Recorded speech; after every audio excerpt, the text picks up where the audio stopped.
জমে গেছে খেলা জমে গেছে। নিচের ভিডিওটি দেখুন, অবশ্যই শেয়ার করে দিয়ে যাবেন। ইতিহাসে প্রথমবার মুসলিম মেয়র পেল আমেরিকা। মার্কিন প্রেসিডেন্ট ডোনাল্ড ট্রাম্পের চোখ রাঙানিই হলো সার। চোখ রাঙানিকে উপেক্ষা করেই কার্যত ট্রাম্পের মুখে ঝামা ঘষে দিয়ে নিউ ইয়র্কবাসী বেছে নিল ভারতীয় বংশোদ্ভূত মুসলিম তরুণ বছর 34-এর জোহরান মামদানিকে। একই সঙ্গে নিউ ইয়র্কের গত 100 বছরের ইতিহাসে মামদানিই হবেন কনিষ্ঠতম মেয়র। উচ্ছ্বসিত সারা বিশ্ব। মামদানির এমন জয় ইতিমধ্যেই তাকে শুভেচ্ছা জানিয়েছেন বলিউডের স্বনামধন্য চিত্র পরিচালক জোয়া আখতার।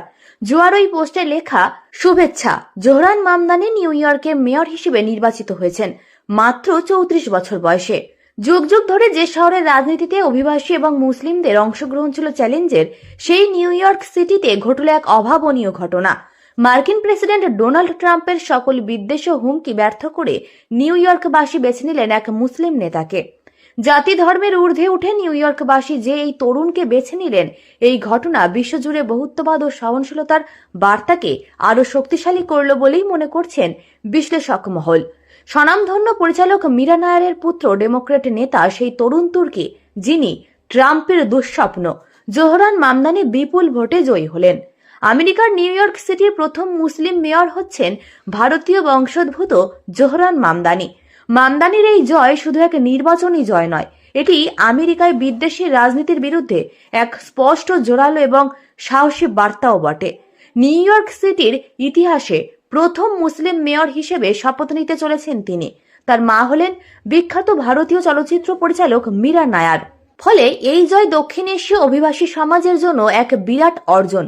মাত্র 34 বছর বয়সে গত 100 বছরেরও বেশি সময়ের মধ্যে তিনি নিউ ইয়র্কের কনিষ্ঠতম মেয়র।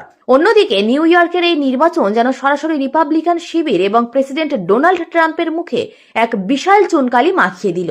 কারণ ট্রাম্প সমর্থিত প্রার্থী কুর্টিস স্লিওয়া মেয়র নির্বাচনে ভোট পেলেন 10%-এরও কম, মাত্র 7.1%। প্রসঙ্গত, আমেরিকার প্রেসিডেন্ট ডোনাল্ড ট্রাম্প নির্বাচনী প্রাক্কালে লাগাতার জোহরানকে কমিউনিস্ট তকমা দিয়ে গেছেন, তাকে বিপজ্জনক আখ্যা দিয়েছেন এবং তিনি জিতলে কেন্দ্রীয় অনুদান বন্ধ করে শহরকে পঙ্গু করে দেওয়ারও হুমকি দিয়েছিলেন। কিন্তু সেই হুমকি বা বিদ্বেষের রাজনীতি কোনো কিছুই কাজে এলো না। নিউ ইয়র্কবাসী 50%-এরও বেশি ভোট দিয়ে ট্রাম্পের সেই কনজারভেটিভ রাজনীতিকে প্রত্যাখ্যান করলেন। কি বুঝলেন? আমেরিকার মতো ভারতবর্ষ চাও তো? ওখানে হিন্দু বেশি মুসলমান কম, আর এখানে মুসলমান বেশি হিন্দু কম। তাহলে এখানে কেন হবে না? প্রথমে ওয়েস্ট বেঙ্গলটা করে দেখিয়ে দাও। অভিষেক কে হেগে ছোজায়, ওকে ভোট দাও।